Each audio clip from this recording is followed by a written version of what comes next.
নমস্কার বন্ধুরা, কাজল ভিলেজ কিচেনে সকলকে স্বাগত জানাই। রোজকার মতো আজও রান্নাঘরে চলে এলাম। আজকের রেসিপি পুরভরা পটলের একদম নতুন ধরনের একটি রেসিপি আপনাদের সঙ্গে শেয়ার করব, যা ভাত বা রুটির সঙ্গে দারুণ লাগবে। একদম নতুন ধরনের একটি রেসিপি। তো চলুন তাহলে শুরু করা যাক।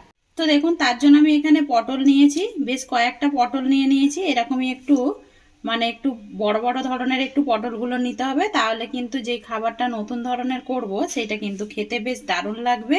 তো পটলের খোসাগুলো ওপরে যে সবুজ খোসাগুলোকে আমি ঘষে ছাড়িয়ে দিয়েছি একটা ছুরির সাহায্যে, আর দুটো দিকে ড্যাবটাকে আমি কেটে দিয়েছি।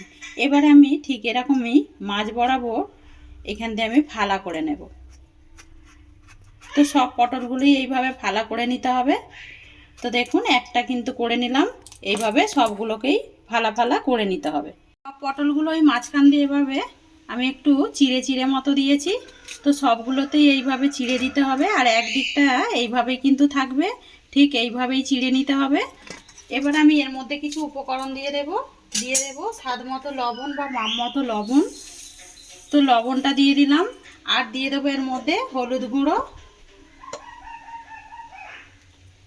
হলুদ গুঁড়োটা দিয়ে লবণ আর হলুদ গুঁড়ো খুব ভালো করে এগুলোকে মিশিয়ে নিতে হবে বা মাখিয়ে নেব। এইভাবে পটলগুলোর মধ্যে ভালোভাবে লবণ আর হলুদ মাখিয়ে দিলাম, দিয়ে এবার আমি এটাকে রেখে দেবো। ততক্ষণ একটা মশলা রেডি করে নেওয়া যায়। তার জন্য এখানে একটা মিক্সিং জার নিয়ে নিয়েছি। এখানে আমি দিয়ে দেবো একটা কেটে নেওয়া মাঝারি সাইজের টমেটো, আর দিয়ে দেবো এখানে একটা মাঝারি সাইজের পেঁয়াজ, এইভাবে একটু বড় বড়ই টুকরো করে নিয়েছি। আর এখানে 5টা আমি কাঁচা লঙ্কা নিয়েছি, আপনারা ঝালটা বুঝে সুঝেই ব্যবহার করবেন। আর এখানে দিয়ে দেবো আমি 3 কোয়া আদা, আর বেশ কয়েকটা এইভাবে রসুনকে আমি ছাড়িয়ে নিয়েছি। এই রসুনটা দিয়ে দেবো আমি 5টা এখানে নিয়েছি দেখুন কাজু, এই কাজুটাও দিয়ে দেব। দিয়ে এবারে অল্প একটু টমেটো যে বাটিতে কেটে রেখেছিলাম অল্প একটু জল দিয়ে দেব, দিয়ে আমি এটাকে খুব ভালো করে মিক্সিতে বেটে নেব। সমস্ত উপকরণগুলোকে খুব ভালো করে মিক্সিতে দিয়ে বেটে নিলাম। এবারে একটা বাটি নেব, বাটির মধ্যে এবারে সব মশলাটাকেই ঢেলে নিতে হবে। এই বাটির মধ্যেও কিছু উপকরণ দিয়ে দেব আমি হলুদের গুঁড়ো। এবার আমি দিয়ে দেবো এর মধ্যে বেশ কিছুটা ধনে গুঁড়ো, যতটা করে সব হাফ চামচের থেকে একটু কম করে নিয়ে নিলাম। দিয়ে দিলাম জিরে গুঁড়ো, আর দেব গরম মশলা গুঁড়ো। এবারে দেব স্বাদ মতো লবণ।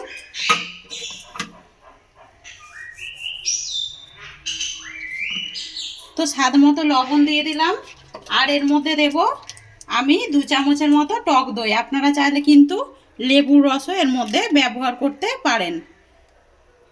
তো আমি 1 চামচ দিয়ে দিলাম, আরও 1 চামচ দিয়ে দেব। এতে করে কিন্তু খেতে বেশ দারুণ লাগে, একবার এইভাবে তৈরি করে দেখবেন। এবারে এই সমস্ত উপকরণগুলোকে খুব ভালো করে ফেটে নিতে হবে। আর এর মধ্যে আরও একটা জিনিস দিয়ে দেবো আমি হাফ চামচের মতো কাশ্মীরি লঙ্কার গুঁড়ো, তাতে করে সুন্দর একটা রং হবে, তাই জন্যই দিলাম কাশ্মীরি লঙ্কার গুঁড়ো। এটা চাইলে আপনারা বাদ দিতে পারেন। এটাকে খুব ভালো করে ফেটে নিয়েছি, ফাটাটা দেখুন এরকমই হবে। এবার আমি অপর দিকে একটা গ্যাস অন করে কড়া গরম হতে বসিয়ে দিয়েছি। কড়ার মধ্যে দিয়ে দেব 1 চামচের মতো সর্ষের তেল। তো সর্ষের তেলেই এই রান্নাটা হবে। তেলটা কিন্তু বেশ গরম হয়ে গেছে, কড়াটা গরম হয়ে যাওয়ার কারণে এবারে এর মধ্যে কিছু ফোড়ন দিয়ে দেবো আমি গোটা জিরে ফোড়ন। আপনারা চাইলে এখানে কালা জিরেও দিতে পারেন একটু, তাতে করেও ভালো হবে। আমার হাতের সামনে এখন নেই তাই আমি দিলাম না। আর আগেও বলেছি টক দইয়ের পরিবর্তে কিন্তু আপনারা লেবুর রসও দিতে পারেন, তাতেও কিন্তু ভালো হবে। যে কোনো হাতের সামনে যেইটাই থাকবে সেইটাই দিতে পারেন, তাহলে একটু টক টক মতো খেতে লাগবে, তাহলে ভালোই লাগবে মুখে।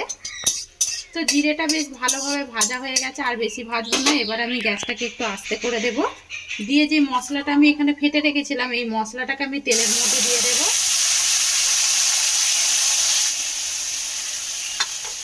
এবার এই বাটি ধোয়া অল্প করে 2 চামচের মতো জল দিয়ে আমি এই বাটিটাকেও ধুয়ে দিয়ে দেবো। এর মধ্যে অনেক মশলা লেগে রয়েছে। এই বাটি ধোয়া জলটাও দিয়ে দিলাম, দিয়ে এবারে লো টু মিডিয়ামে এইটাকে আমি খুব ভালো করে কষাতে থাকবো। একটু ঢাকা দিয়ে দেব। তো এইটাকে আমি ঢাকা দিয়ে দেবো এবারে।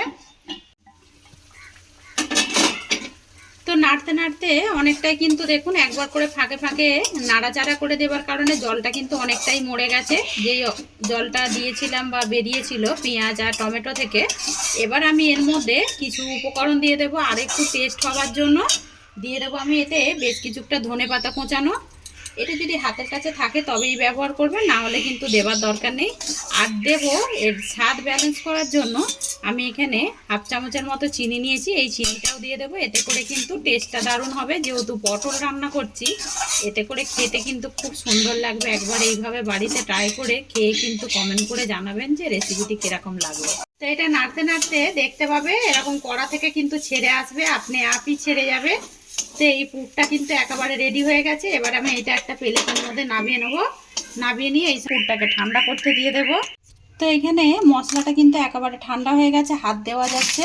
আর এখানে যে পটলগুলোকে আমি লবণ আর হলুদ মাখিয়ে রেখেছিলাম এখান থেকে একটা করে নিয়ে নেব। নিয়ে এর মধ্যে আমি এবারে এই মশলার পুর ভরে নেব। এইভাবেই পুর ভরে নিতে হবে। এইভাবেই পুর ভরে নেব, একটু বেশি বেশি করেই দেব।